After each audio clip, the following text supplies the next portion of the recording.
It's Queen Gina again here. Share my videos, comment on my videos, ask questions. Don't come to my inbox and start saying, Ma, what is this? Ma, what is it? I'm here to answer your questions. Drop it in my comment section. Okay, today I'm talking about this tender mango leaf. I talked about it last week. Here I am again.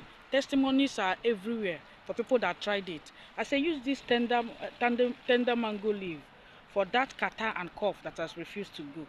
Use it, boil it with 1 bowl of onions. Boil it and take. For that catarrh, severe catarrh and cough, it will stop. Within 2 days, it will stop.